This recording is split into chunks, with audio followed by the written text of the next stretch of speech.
Hello guys, আমি রমাস table and টেলসে আপনাদের স্বাগত। কালকে আমাদের এখানে কাল পরশু দুদিন খুব ঝড় বৃষ্টি হয়েছে।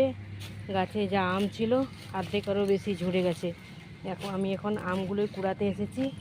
এই যে আমার আম গাছ তলায় আমি এখন আম কুড়াচ্ছি।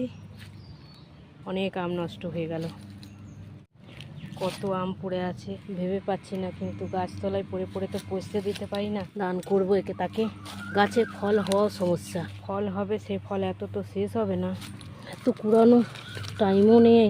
দেখা যাক কতগুলো করতে পারি। 12টাও বেজে গেল।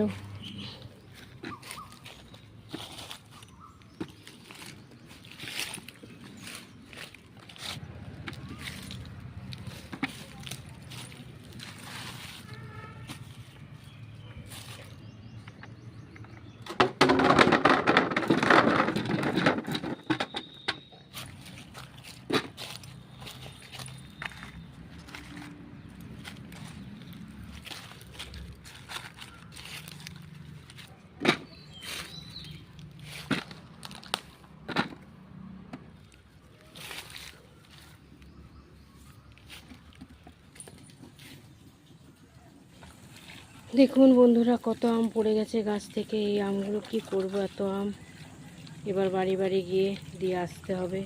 আমের আচার হবে, গুড় আম হবে, আমচুর হবে। এই আমটা এত মিষ্টি, এত সুন্দর, আমটা পাকাটাই বেশি ভালো লাগে।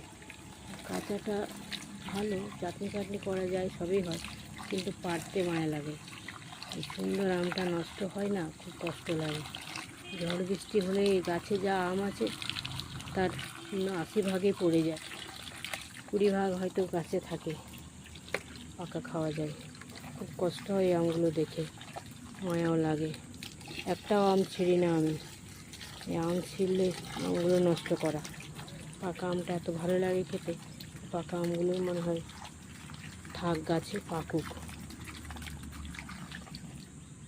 কার কার আম লাগবে চলে আসুন। আমের আচার, আমের চাটনি, আম পাঁপড়, আমচুর সব বানানো যাবে। আমটাই ভালো, এর আমের মধ্যে আঁটি কম, শাঁস বেশি, আঁশ নেই, যেহেতু সস আচার সব কিছু বানানো যায়।